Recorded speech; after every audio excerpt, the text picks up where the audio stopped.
Because of the specific excellences of our commencement speaker, I can answer that question and introduce him at the same time.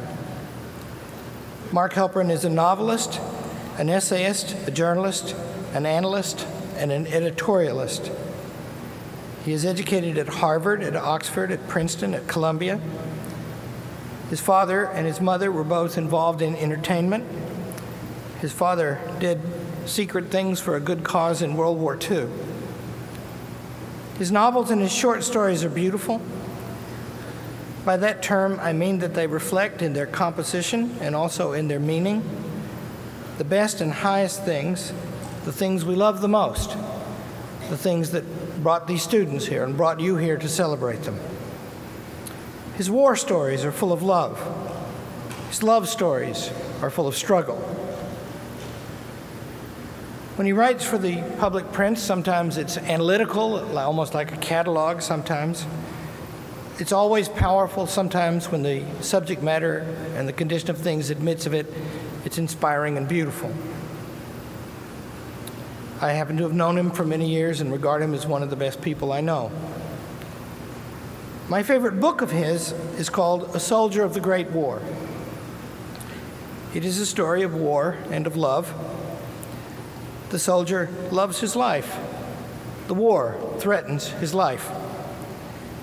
He loves his life because of the special way that people are located in nature. Just like any dog or cat or pig, they know the joys and the pains of existence, but they make choices about them, and so they cooperate with nature in the making of their lives. And when they have the joys, and they know that the joys are justified, then a sense of beauty comes over them, and they have a communion with the things above.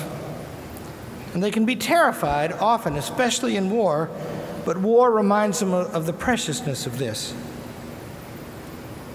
In this book, the love of the soldier is distilled into the love of a woman. The war takes the woman from him. Will he get her back? You must read the book to see if he gets her back.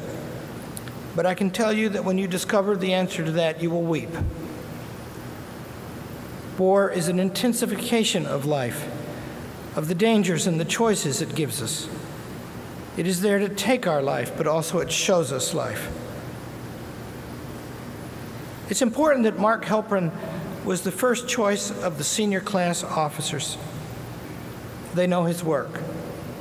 Something about them, I'm proud to say also something about their education, made them want him to come and speak to them on this day so important to them. Why would that happen here? What was the college that lately had a commencement address delivered over television by a convicted murderer on death row? Will there not be proceeding all over the nation today commencements in which the speaker casts doubt upon everything we have always called good, even up to the relation between parents and children? Where this happens, the colleges have lost the ability to look up. In the name of the politically correct causes, they've lost the idea of goodness and of truth and of beauty. And if one loses those ideas, it is not long until he will lose his freedom.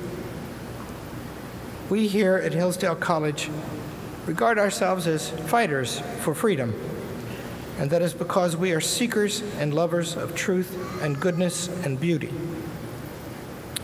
I have never before stated what I think is the meaning of our college, at the same time as I introduced a commencement speaker. But this commencement speaker makes that easy to do. Please welcome a warrior poet, Mark Helprin.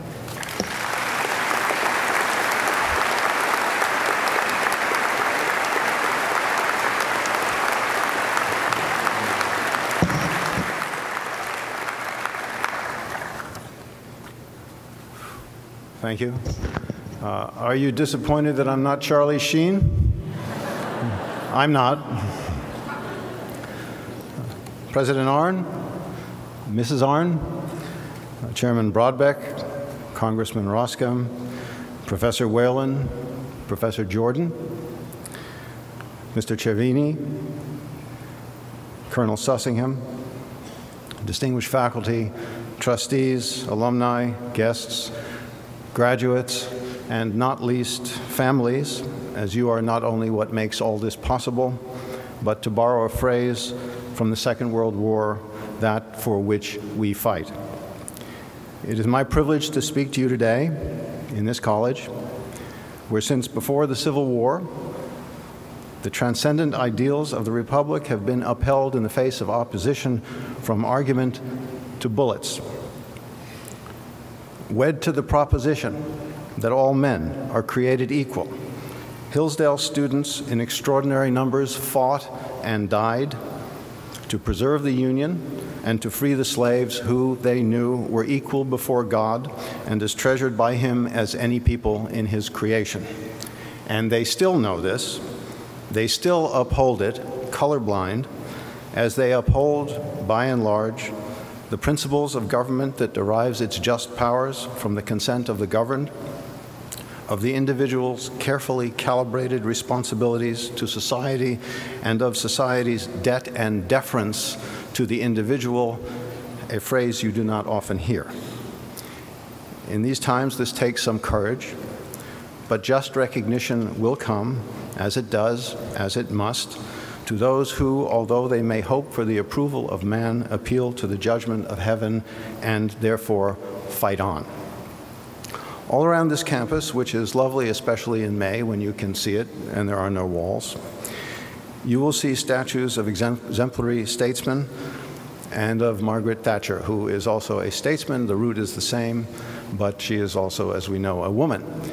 I'm going to depart from my text for a moment to tell you an apocryphal story about her. Undoubtedly apocryphal. You know that she dominated her cabinet like a lioness, her all-male cabinet. They were quite obedient to her. And the story goes that one day she took them for dinner at the Connaught. They all trooped around the table and sat down. She sat at the head. The waiter brought the menu. She looked at it and said in her decisive way, "I'll have the steak." The waiter said, "What about the vegetables?" And she said, "They'll have the same." I don't believe that it happened, but it does express the truth. Among these statues, of course, is that of Winston Churchill. And what follows, an exercise in the imagination, is to consider what it would be like to be blessed with someone of Churchill's quality to fit the challenges of our times. Lest the great but now silent man be crassly appropriated by even a cause he would embrace, the guardians of his legacy rightly caution against speculation of the type, I think you've heard it, that would go something like this: if Alexander the Great were alive, he most likely would have voted for the Clean Water Act. Or if Oliver Twist were here, he certainly would have approved of No Child Left Behind. Would he have had a choice? One cannot know for sure what Churchill would do in a given situation. But as he is nothing if not the paradigm of statesmanship, does this mean that when we are in need, we cannot consult the lives of leaders of rare genius? Should we ask instead what Jimmy Carter would do? What Joe Biden, or therefore Neil Kinnock, as our vice president is famous for plagiarizing the former leader of the British Labour Party, would do? Or Barney Frank? Possibly not. Not to risk projection and imagination and statesmanship would be to lack the kind of courage for which Churchill was noted and to which he came at an early age, understanding that we have but one life, and that for those who enter at the point of the spear each day into the uncharted territory of decision, audacity not only sweetens life, but preserves it as nothing else.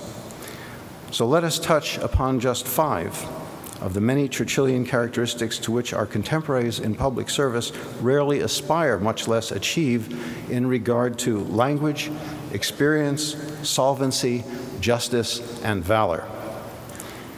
You might start off thinking that he was purely English, but soon would discover that he was also American, and better yet, that elementally there is little difference between the two, having come from the same fuse, possessing the same root, even if the separate branches have their own form, for they are bound in the same wood and by the same mystical power, which is the English language, which was Churchill's inspiration and his power to inspire, his means of decision, his comfort, his shield, and his sword.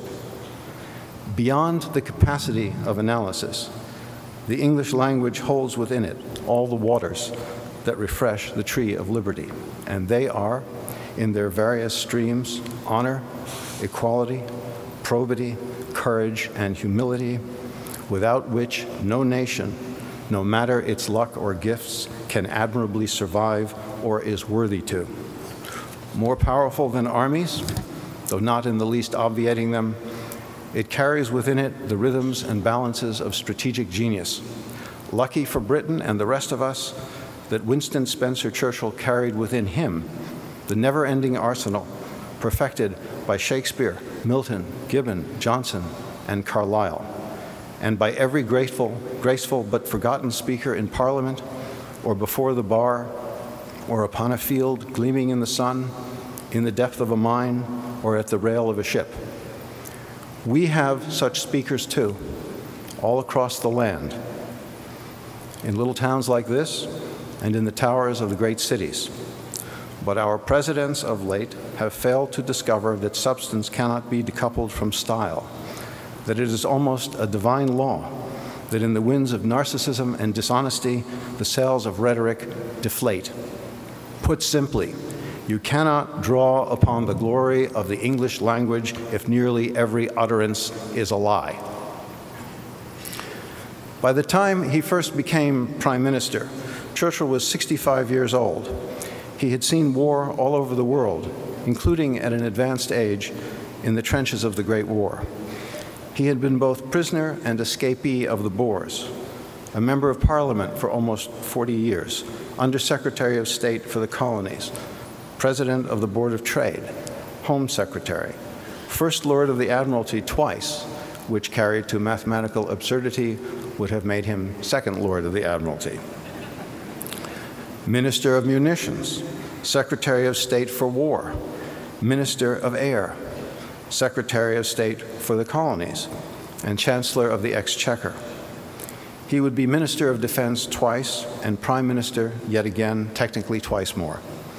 He had spent many years in the political wilderness, struggling against the common wisdom of disarmament and appeasement. He had become a good painter and a competent bricklayer, raised a family, and lost a child. Her name was Marigold, and she was very small. And he had risked everything in the certifiably insane pursuit of making one's living as a writer, producing not only hundreds of penetrating articles, but many books, including 2 great historical studies, one of which, Marlborough, Leo Strauss called the greatest historical work in our century. His subsequent study of the Second World War would win the Nobel Prize.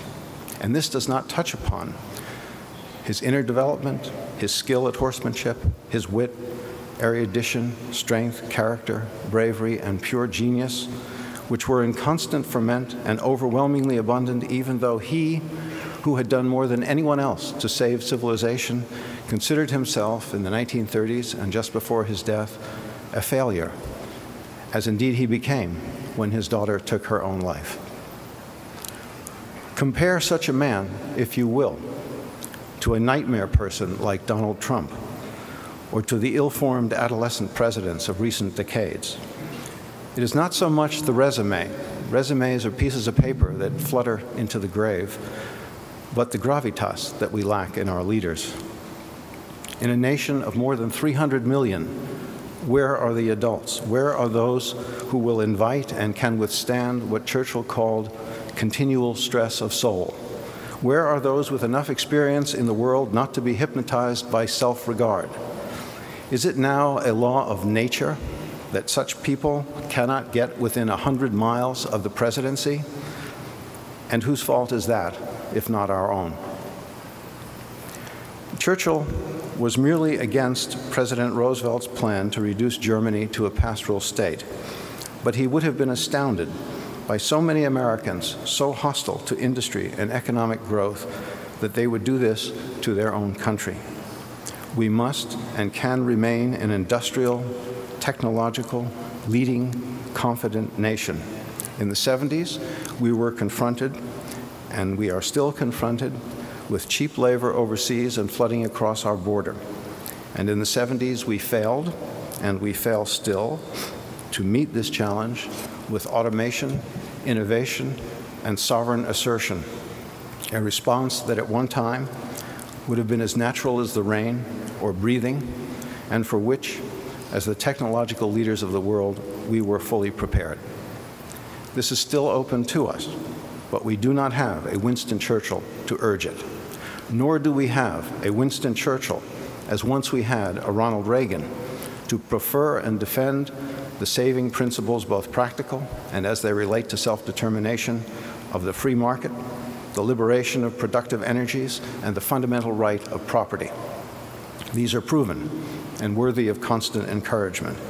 Nor do we have a Winston Churchill, who, although and because he was often forced to honor solvency in the breach, would tell us that there is no saving principle of debt, there is no saving principle of funny money, there is no saving principle of living beyond one's means. And if it is to succeed, if it is to survive, a whole nation cannot live a lie, although we have been admirably trying. My question is, when will we find the courage to break that lie?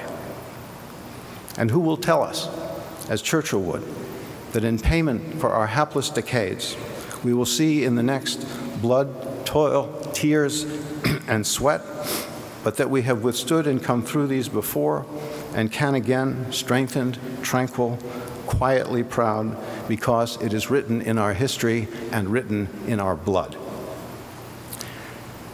As a subaltern at Bangalore in 1896 in the British Raj and a hot and trying sun, Churchill read a million words of Gibbon, including these. The subjects of Rome were insulted by the arrogance of a young minister who considered his rapid elevation as proof of his superior merit. Imagine how he might be struck by what follows, which is not a criticism of the First Lady of the United States, however complicit in the embarrassing presumption she reveals, and who was nothing more when she said this but an honest reporter. And she said, I quote, "Barack Obama will require you to work. He is going to demand that you shed your cynicism, that you put down your divisions, that you come out of your isolation. Barack will never allow you to go back to your lives as usual, uninvolved, uninformed." I will read this again because I can never believe it. Barack Obama will require you to work. He is going to demand that you shed your cynicism, that you put down your divisions, that you come out of your isolation. Barack will never allow you to go back to your lives as usual. That's true. Uninvolved, uninformed. I do not think that Winston Churchill would have believed that an American president could so insult his own countrymen or assume so authoritarian a cast. I think he would have been as appalled as I am.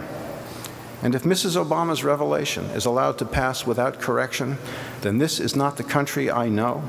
This is not the country my forebears and yours crossed the oceans to reach and were forced and carried across the oceans to reach and stayed to build and died to defend. We have rights in this. They are compelling and they are absolute. Churchill understood that they are the greatest achievements of civilization as it has painfully arisen from group, corporate, ethnic, racial, and sectarian identities, from subjugation and from slavery. And that as such, the rights and protections of the individual must not ever be affronted by officials who somehow believe that they are the masters of those whom they serve. The impulse to command the American people so as to compensate for its supposedly tainted origins comes from a mistaken conception of history in which, because of not a few of the founders' hypocrisy in regard to slavery, the founding principles are dismissed. But that hypocrisy was washed away in a war won not merely due to the industrial and demographic strength of the North, but because it was fought to affirm principles slowly discovered in the Old World at immense cost, carried to the New at immense cost, perfected at the founding at immense cost, and proved in the most perilous assertion of our existence at the cost of more than 600,000 dead. To think that the sin of slavery was attributable to the ideals of the founding rather than to their suppression is to think that it is the oak that chokes the ivy or the daylight that illuminates the sun. And until this misconception is overturned, justice must always be afflicted, and presidents may yet presume to instruct, hector, and revolutionize a nation they see as forever faulted by its original sin, a nation that, therefore, they do not understand.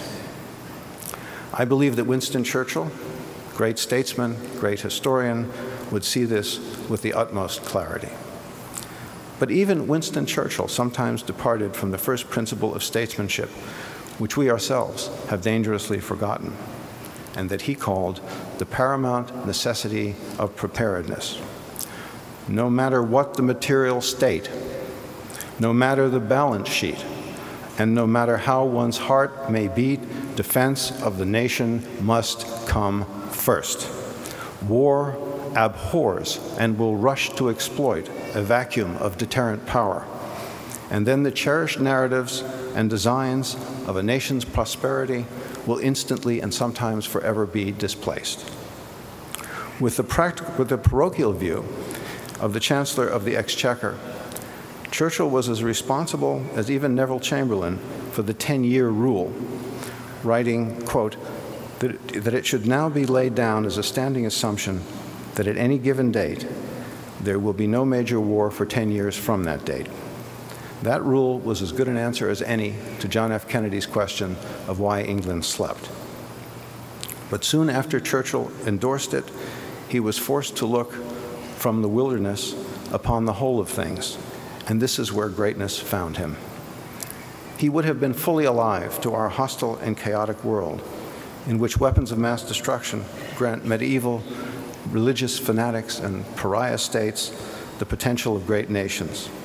And he would have recognized the consistent, harmonious, inevitably rising power of China, which augments its military by leaps and bounds as by leaps and bounds we deconstruct our own.